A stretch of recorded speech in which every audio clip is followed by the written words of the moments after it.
चलिए आज 1200 साल पीछे चलते हैं, एक ऐसे समय में जब ना गाड़ियां थीं, ना फोन और ना ही गूगल मैप्स। जरा सोचिए, उस दौर में केरल के एक छोटे से गांव से एक बच्चा नंगे पैर निकलता है और हिमालय की चोटियों तक पहुंच जाता है। ये कहानी सिर्फ एक संत की नहीं है, ये कहानी है भारत की उस आत्मा की जो कभी मरती नहीं, बस सही समय पर फिर से जाग उठती है। और उस आत्मा का नाम है आदि शंकराचार्य। तो चलिए आज हम उनके इसी अद्भुत सफर को समझते हैं। लेकिन कहानी शुरू करने से पहले चलिए एक सवाल सोचते हैं। एक ऐसा सवाल जो हमें इस महान सन्यासी की असली कीमत समझाएगा। जरा सोचिए, क्या होता अगर शंकराचार्य कभी हुए ही ना होती? आज का भारत कैसा दिखता? इस सवाल को ना बस अपने दिमाग में रखिएगा, क्योंकि जवाब में ही उनकी विरासत का असली मतलब छिपा है। तो शंकराचार्य ने जो किया, उसे समझने के लिए हमें पहले ये देखना होगा कि उस वक्त का भारत था कैसा। और सच कहूं तो वो एकता का दौर बिल्कुल नहीं था, बल्कि तर्कों और टकराव का दौर था। तो बात है 7वीं-8वीं सदी की। जरा उस भारत की कल्पना कीजिए, एक ऐसा देश जो विचारों में पूरी तरह बटा हुआ था। वैदिक धर्म का जो असली मतलब था ना, वो कहीं मुश्किल रीति रिवाजों और आपसी झगड़ों में खोसा गया था। मतलब समाज के पास कोई दिशा ही नहीं थी। एक तरफ बौद्ध और जैन मत वैदिक परंपरा को चुनौती दे रहे थे, और तो और खुद हिंदू धर्म के अंदर शैव, वैष्णव, शाक्त ये सब संप्रदाय आपस में ही लड़ रहे थे कि कौन बड़ा है। ऐसा लगने लगा था मानो भारत एक देश नहीं रहेगा, बस छोटे छोटे कबीलों का एक झुंड बनकर रह जाएगा। और ऐसे ही उथल पुथल भरे माहौल में एक असाधारण आत्मा के आने का इंतजार हो रहा था। और फिर इसी वैचारिक अंधेरे के बीच इतिहास के आसमान पर एक बिजली कड़की, और उस बिजली का नाम था आदि शंकराचार्य। एक ऐसा बालक जिसकी बुद्धि और मजबूत इरादों ने भारत का भविष्य हमेशा हमेशा के लिए बदल कर रख दिया। केरल के कालड़ी में जन्मे शंकर की प्रतिभा सच में किसी चमत्कार से कम नहीं थी। जरा सोचिए, सिर्फ 3 साल की उम्र में वो सिर्फ सुनकर पुराणों को समझ लेते थे। 8 साल की उम्र तक तो, जैसा एक श्लोक भी कहता है, अष्टवर्षे चतुर्वेदी, वो चारों वेदों के ज्ञाता बन चुके थे। 12 साल की उम्र में सारे शास्त्रों ने मुंह जुबानी आते, और मैं दोहरा रही हूं, महज 16 साल की उम्र में उन्होंने ब्रह्मसूत्र, उपनिषद और भगवद गीता जैसे मुश्किल ग्रंथों पर अपनी वो मशहूर टीकाएं लिख डाली थी जिन्हें भाष्य कहते हैं। लेकिन सिर्फ ज्ञान पा लेना ही तो काफी नहीं होता है ना, उसे पूरी दुनिया तक पहुंचाने के लिए संन्यास लेना जरूरी था। पर उनकी माँ इसके लिए बिल्कुल तैयार नहीं थी, और यहीं पर वो मशहूर किस्सा होता है। एक दिन नदी में नहाते हुए एक मगरमच्छ ने शंकर का पैर पकड़ लिया। उन्होंने अपनी माँ से कहा, माँ, अगर आप मुझे संन्यास लेने की आज्ञा देंगी तो ही ये मगरमच्छ मुझे छोड़ेगा, वरना नहीं। अब सोचिए, एक माँ के लिए इससे बड़ा संकट क्या हो सकता था। उन्होंने रोते रोते इजाजत दे दी, और कहते हैं कि उसी पल मगरमच्छ ने शंकर का पैर छोड़ दिया। ये उस बच्चे के अटूट संकल्प की ताकत थी। तो घर छोड़ने के बाद शंकर पहुंचे अपने गुरु गोविंद भगवतपाद के पास और उनसे ज्ञान लिया। और फिर उन्होंने दुनिया को एक ऐसा दर्शन दिया जो जितना गहरा था उतना ही सरल भी। एक ऐसा दर्शन जिसने भारत के सोचने का तरीका ही बदल कर रख दिया। और वो दर्शन था अद्वैत वेदांत।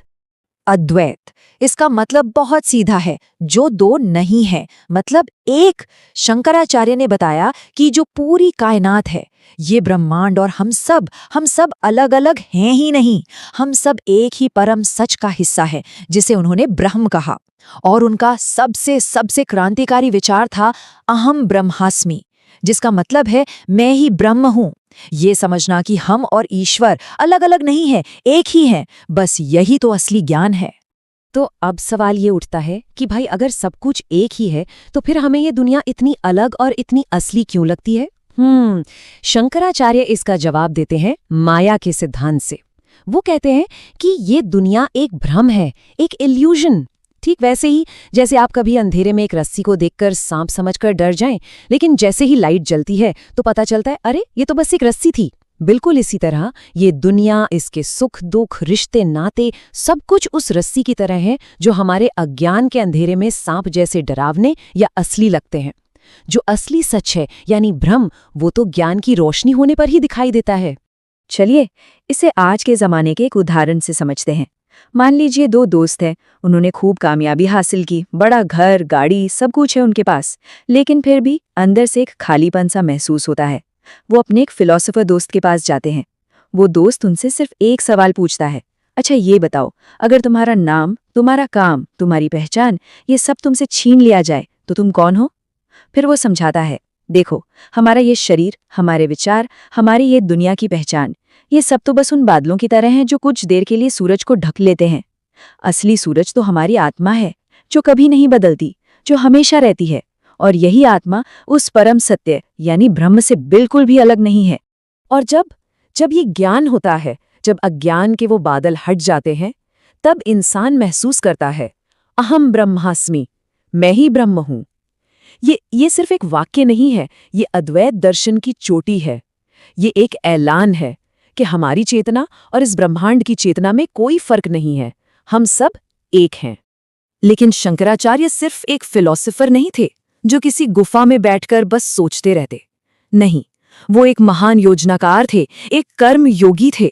उन्होंने अपने दर्शन को सिर्फ किताबों तक ही नहीं रखा, बल्कि उसे भारत की जमीन पर एक जीती जागती हकीकत बना दिया। 16 साल की उम्र में अपनी सारी रचनाएं पूरी करने के बाद अगले 16 साल वो एक पल के लिए भी नहीं रुके। उन्होंने नंगे पैर पूरे भारत का कम से कम 3 बार चक्कर लगाया। सोचिए जरा, कश्मीर से कन्याकुमारी, पूरब से पश्चिम तक।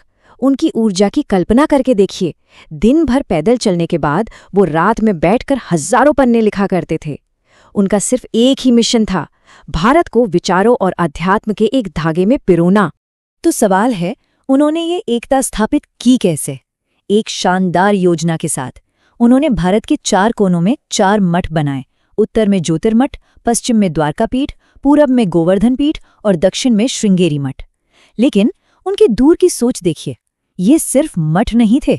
हर मठ को एक अलग वेद की रक्षा की जिम्मेदारी दी गई। उत्तर वाले को अथर्ववेद की, पश्चिम को सामवेद की, पूरब को ऋग्वेद की और दक्षिण को यजुर्वेद की। इसका मतलब क्या हुआ? इसका मतलब ये कि अगर किसी को चारों वेदों को सीखना है तो उसे पूरे भारत की यात्रा करनी ही पड़ेगी। क्या कमाल का आइडिया था! इस एक कदम ने पूरे देश को हमेशा हमेशा के लिए एक कल्चरल धागे में बांध दिया। और उनकी प्लानिंग यहीं खत्म नहीं हुई, रुकिए। उन्होंने पूरे देश में घूम घूम कर बड़े बड़े विद्वानों को शास्त्रार्थ यानी पब्लिक डिबेट में हराया। फिर उन्होंने पंचायतन पूजा शुरू की, जिसमें 5 बड़े देवताओं शिव, विष्णु, शक्ति, गणेश और सूर्य की एक साथ पूजा होती है। इससे हुआ ये कि देवताओं के नाम पर जो झगड़े होते थे वो ही खत्म हो गए। इसके अलावा जो सन्यासी इधर उधर बिखरे हुए थे, उन्हें दशनामी संप्रदाय में एक साथ ले आए। और शायद उनका सबसे क्रांतिकारी कदम था उत्तर और दक्षिण भारत के बीच एक कल्चरल ब्रिज बनाना। उन्होंने एक नियम बनाया कि दक्षिण भारत के पुजारी उत्तर के मंदिरों जैसे बद्रीनाथ में पूजा अर्चना करेंगे, और ये परंपरा आज भी जिंदा है। ये इस बात का सबूत है कि भारत सिर्फ जमीन का एक टुकड़ा नहीं है, बल्कि एक जीता जागता जुड़ा हुआ शरीर है। शंकराचार्य का जीवन भले ही बहुत छोटा रहा हो, लेकिन उनकी जो विरासत है वो अमर है। उनका असर इतना गहरा है कि आज 1200 से भी ज्यादा साल बाद वो भारत की आत्मा का एक हिस्सा बन चुकी है। 32, सिर्फ 32, ये नंबर सच में चौंका देता है। महज 32 साल की उम्र में केदारनाथ की पहाड़ियों में शंकराचार्य ने अपना शरीर त्याग दिया। जरा सोचिए, जिस उम्र में आज लोग अपना करियर शुरू करने के बारे में सोच रहे होते हैं, उस उम्र तक वो एक पूरे देश की सोच और संस्कृति को हमेशा के लिए बदल चुके थे। और अब एक और नंबर देखिए, 1200 से ज्यादा, इतने साल बीत गए, लेकिन आज भी उनके बनाए मठ भारत के आध्यात्मिक सेंटर हैं। उनकी लिखी किताबें आज भी फिलॉसफी का बेस हैं। उनकी शुरू की गई परंपराएं आज भी करोड़ों घरों में जिंदा हैं। ये है उनकी विरासत की ताकत, जो समय के हर तूफान के सामने मजबूती से खड़ी रही। जानते हैं, शंकराचार्य का दर्शन सिर्फ अध्यात्म तक ही नहीं रुका है। ये हैरान करने वाली बात है कि ये कितना वैज्ञानिक भी है। क्वांटम फिजिक्स के फाउंडर्स में से एक इरविन श्रोडिंगर, वो अद्वैत वेदांत से बहुत ज्यादा प्रभावित थे। श्रोडिंगर का मानना था कि इस पूरे यूनिवर्स में चेतना सिर्फ एक है और हम सब बस उसी के अलग अलग रूप हैं। ये तो बिल्कुल वही अद्वैत का विचार है। आज जब साइंस यूनिफाइड फील्ड थ्योरी जैसी चीजें खोज रही है, तो वो अनजाने में उसी एक होने की बात कर रही है जिसे शंकराचार्य सदियों पहले बता गए थे। तो चलिए वापस चलते हैं हमारे सबसे पहले सवाल पर। अगर शंकराचार्य ना होते तो क्या होता? तो शायद आज का भारत कई टुकड़ों में बटा होता, हमारी कल्चरल जड़ें बहुत कमजोर होती। वो उस सीमेंट की तरह थे जिसने भारत की बिखरती हुई ईंटों को जोड़कर एक मजबूत किला बना दिया।